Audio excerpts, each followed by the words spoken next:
kopi pertama kali masuk ke wilayah itu pada tahun 1930. Nah, tahun ini bersamaan dengan penerapan kebijakan Coffee Steel Seal di wilayah Jawa Barat, khususnya di Parahyangan. Nah, pada saat itu kopi masuk dibawa oleh pemerintah Hindia Belanda, kemudian diperkenalkan kepada warga di sana. Pada saat itu setiap rumah tangga kabarnya diberikan 25 bibit kopi, kemudian kopi inilah yang kemudian mereka tanam di lahan-lahan perkebunan. Nah, sejak itu kopi mulai meluas di hampir seluruh wilayah dataran tinggi Pipikoro.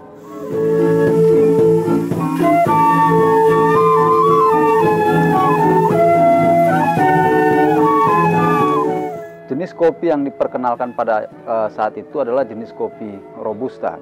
Dan selain di Pipikoro, kopi Robusta juga tersebar di wilayah Kulawi, di wilayah Lindu dan juga Palolo. Nah, akan tapi saat ini populasi kopi yang besar itu terdapat di Pipikoro, Kulawi dan Lindu. Daerah-daerah lain seperti Palolo dan Marawola, meskipun informasinya masih terdapat sisa-sisa kopi di sana, tapi jumlahnya sudah tidak terlalu besar.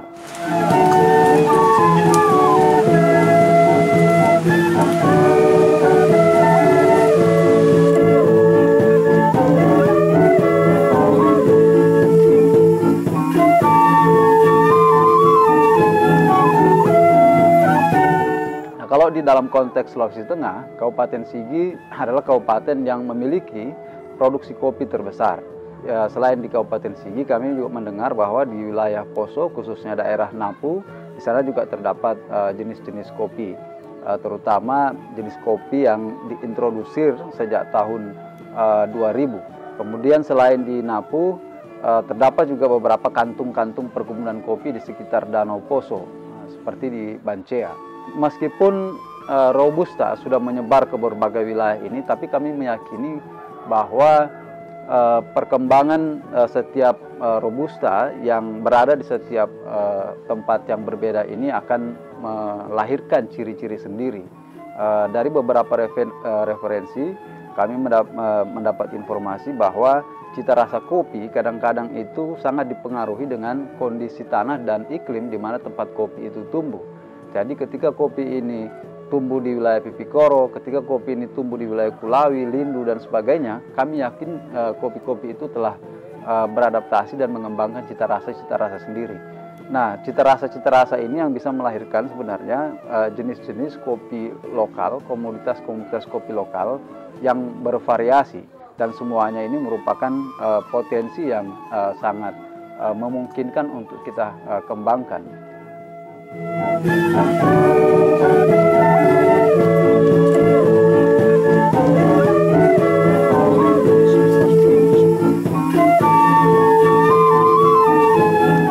Cari bibit kopi di tempat yang sudah punya kopi itu sudah mulai tua.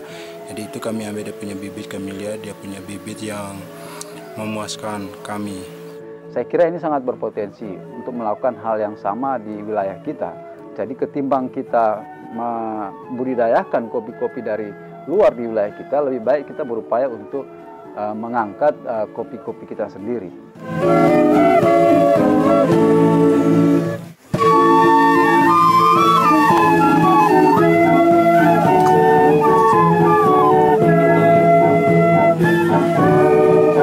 Kalau untuk mau pakai kimia tidak ada. Itu sampai kami di sini tiada kopi-kopi dibilang pakai racun itu untuk perangsang. Kalau orang kami pakai perangsang itu Pak, mungkin kami punya dana itu untuk beli racun itu terus saja. Jadi itu sampainya kami di sini tiada pakai untuk perangsang buah macam racun itu. Jadi sedangkan pupuk tiada juga karena di sini tanahnya memang subur Pak.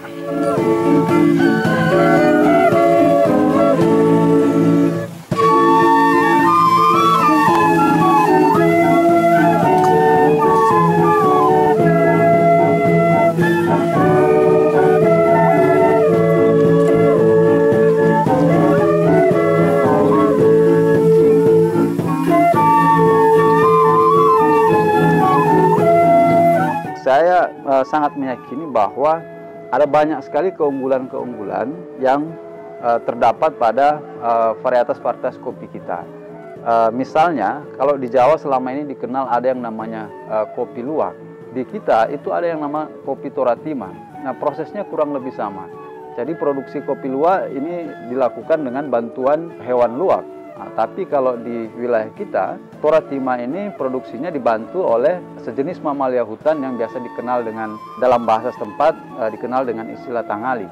Yang putih dia punya kulit itu, yang kalau yang tidak dimakan tangali itu merah sendiri dia. Dia masih berbentuk bundar dia, bulat dia punya biji. Identifikasi kami terhadap jenis tangali ini ternyata dia merupakan keluarga dari kuskus. Jadi kuskus terdapat beberapa spesies. Salah satu spesies itu adalah kuskus kerdil Sulawesi. Binatang ini unik ya. Saya katakan unik karena dia tergolong pada jenis marsupilia. Jadi kalau selama ini kita tahu binatang berkantung itu hanya terdapat di Australia, kemudian di Papua, ternyata di daerah kita ada juga jenis mamalia yang memiliki kantung. Nah, dan mamalia yang unik ini, mamalia berkantung inilah yang membantu petani-petani kita di dataran tinggi ini untuk mendapatkan produk kopi yang terbaik yang mereka sebut dengan produk kopi toratima.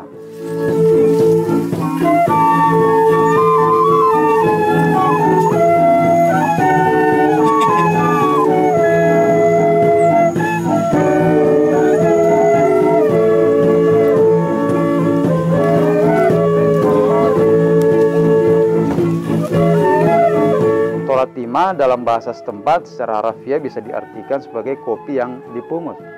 Nah, penamaan ini berhubungan dengan tata cara untuk mendapatkan kopi itu. Jadi kalau kopi lain umumnya dipanen dengan cara memetik, tapi kalau untuk varian toratima ini diperoleh dengan cara memungut. Ya, mereka memungut biji-biji kopi yang merupakan buangan atau sisa-sisa biji kopi yang dimakan oleh mamalia hutan tadi, oleh tangali tadi. Nah, kita tahu tangali ini hanya memakan daging kopi dan kemudian membuang bijinya. Nah, memang dari segi proses fermentasinya ini agak berbeda dengan kopi luwak. Kalau kopi luwak, biji kopi itu ditelan bersama dengan daging dan biji kopi itu ditelan terlebih dahulu. Setelah melalui sistem pencernaan di dalam tubuh luwak, kemudian dikeluarkan lagi dalam bentuk feses. Akan tetapi kalau toratima, tangali itu tidak sampai menelan biji kopi, akan tetapi dia setelah memakan dagingnya, biji kopinya dia lepaskan. Nah, biji kopi inilah yang kemudian dikumpulkan oleh para petani. Dan uniknya petani-petani pengumpul kopi ini umumnya adalah perempuan, adalah petani-petani perempuan di sana. Sehingga kalau bicara tentang toratima, biasanya perempuanlah yang memiliki pengetahuan lebih baik tentang toratima.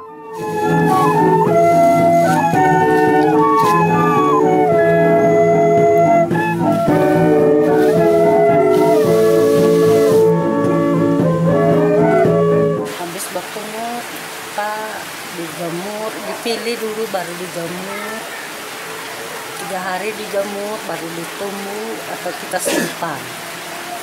Kalau lama kita pakai simpan dulu, nggak usah dulu ditumbuh supaya jangan kotor kan.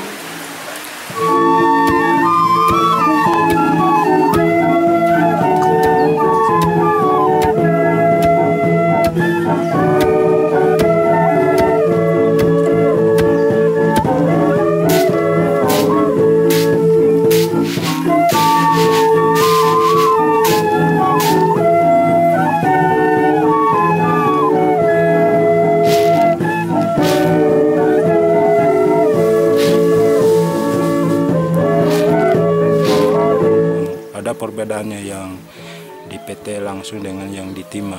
Kalau ditima itu memang bagus, dia punya rasa itu. Apalagi digoreng baru ditumbuk, paling enak. Ambilkan bijinya, kita goreng cepat. Habis itu kita goreng, kita tumbuk, baru kita minum lagi. Kalau yang dipungut dan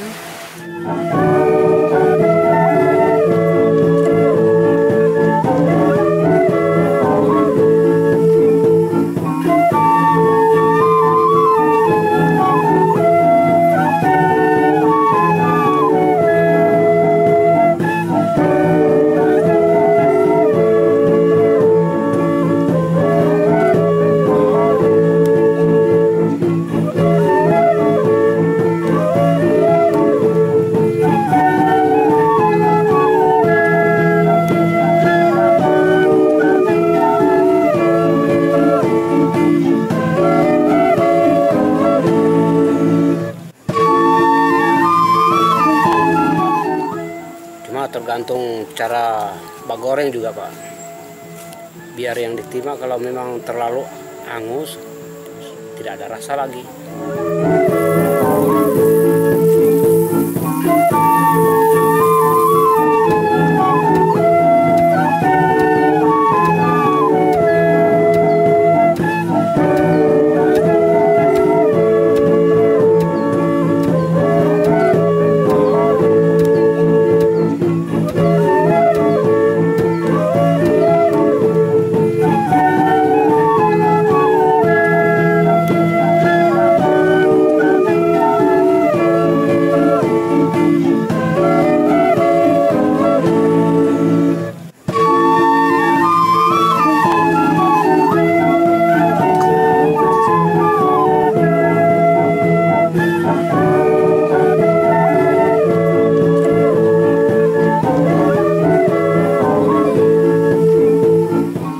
Nah, kami melihat baik dari segi proses maupun cita rasa, Toratima ini adalah salah satu varian kopi yang sangat potensial untuk diperkenalkan kepada para pecinta kopi.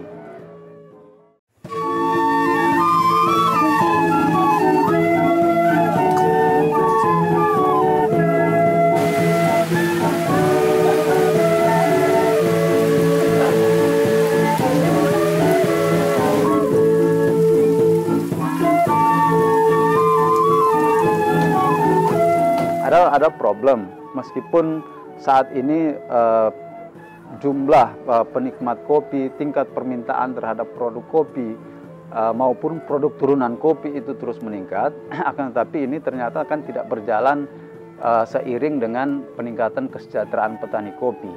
Di wilayah Pipikoro misalnya, 64% penduduk di sana itu tercatat sebagai keluarga miskin. Di antaranya adalah petani yang hidup dari usaha pertanian budidaya kopi.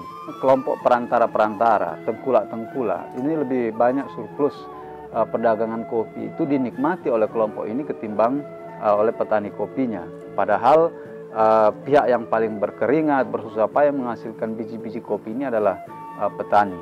Nah, terkait dengan ini, saya kira perlu upaya untuk mengubah rantai produksi dan rantai distribusi kopi, sehingga membentuk sebuah rantai distribusi baru yang memungkinkan surplus perdagangan kopi itu terakumulasi di tingkat petani.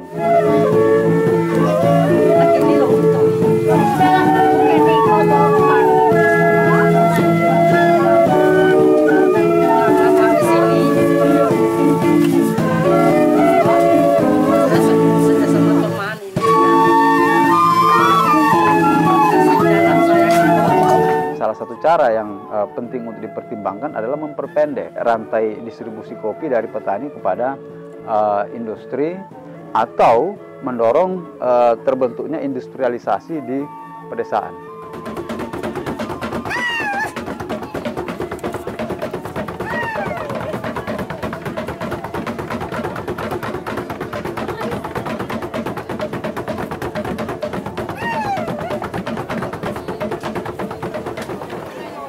Kusigai magaun kay tanah sigi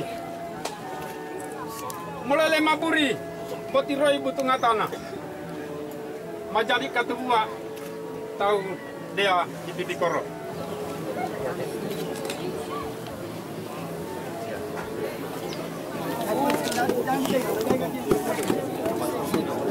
Dengan memperhatikan potensi-potensi itu, kami kemudian mulai mengambil keputusan untuk menggali potensi kopi dan mulai mempromosikannya. Nah, jadi kami melakukan berbagai upaya untuk mempromosikan kopi Pipikoro, termasuk dengan melakukan festival yang telah kami laksanakan pada tahun 2016 itu. Nah, pasca festival itu, kami lihat atensi para pecinta kopi terhadap kopi-kopi lokal itu meningkat. Nah, di samping itu kami juga melihat ada semangat baru dari petani-petani di Pipikoro untuk mempertahankan dan meningkatkan budidaya kopinya. Wah, bagus sekali.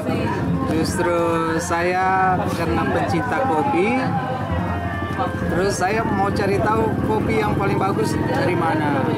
Jadi makanya saya baru dengar saja festival ini, ada festival, makanya saya datang walaupun jauh.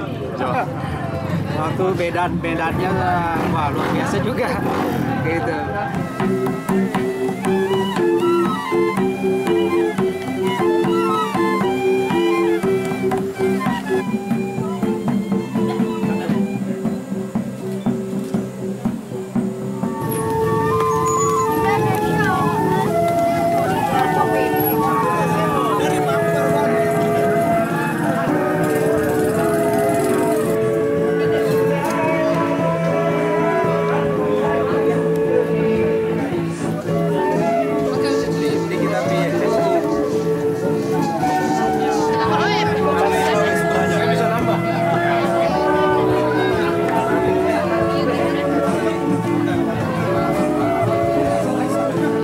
Di sini ada potensi bagus, ada potensi yang sangat menjanjikan, dan semoga nanti kita pun akhirnya didukung oleh sarana infrastrukturnya.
Kopi Indonesia, bravo kopi lokal Sulawesi Tengah.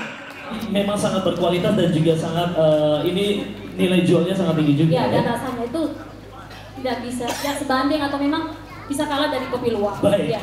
Dari setiap biji kopi Palu, maka dengan resmi mewakili Kepala Badan Ekonomi Kreatif, Direktur Pengembangan Pasar Dalam Negeri membuka secara resmi kegiatan festival ini. Boleh kita berikan tepuk tangan yang sangat meriah. Assalamualaikum warahmatullahi wabarakatuh. Untuk pembukaan secara resmi yang dilakukan oleh Bapak Sape MP Sirait, Direktur Pengembangan Pasar Dalam Negeri, Deputi Pemasaran Bekraf Republik Indonesia.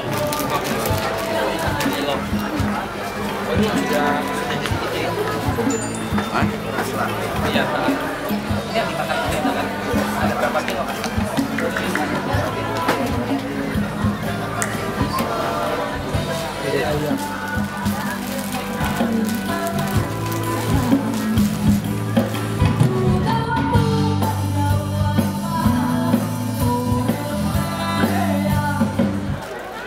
Akan terus menemani kita.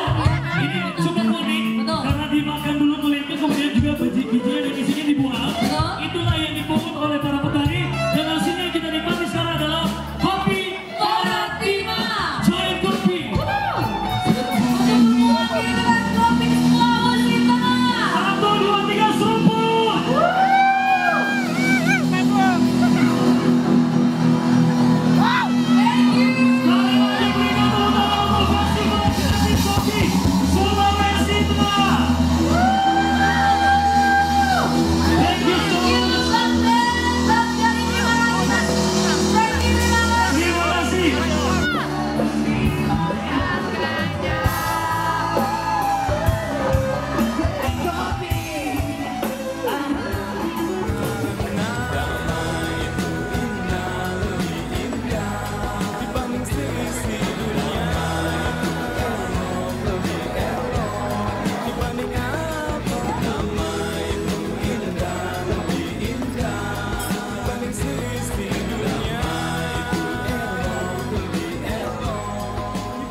dari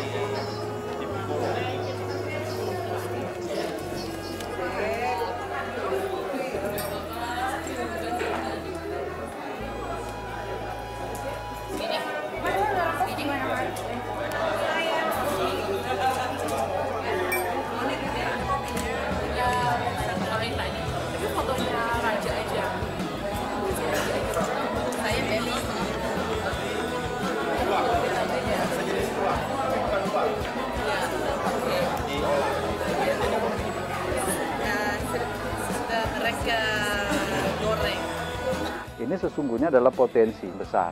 Apalagi bagi orang Pipikoro, kopi ini tidak semata-mata komoditas ekonomi. Kopi juga merupakan bagian dari sistem sosial, kopi juga merupakan bagian dari sistem budaya masyarakat di sana. Di Pipikoro tidak ada itu ritual-ritual yang tidak melibatkan kopi di dalamnya. Baik itu ritual kematian, ritual perkawinan, kopi selalu menjadi bagian dari pelaksanaan ritual itu.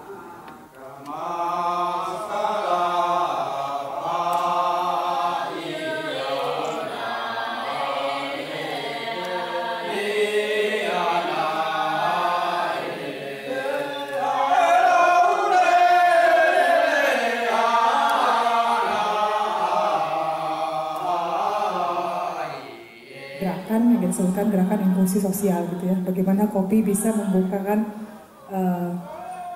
akses baik itu infrastruktur, layanan buat masyarakat di toko rumah. Ada kopinya. Ini hasil panen yang dibawa dari khusus untuk budidaya. Ya, baik, terima kasih. Ini adalah hasil panen murni dari Pipikoro. Mengapa saya pilih kopi? Karena memang sedang dikembangkan dan digalakkan. Semoga ini bisa menjadi awal yang baik untuk Pipikoro ke depannya, lebih maju lagi hasil panennya, dan dapat dipasarkan keluar dari Pipikoro, se-Indonesia dan bahkan internasional. Sukses selalu Pak. Bismillah.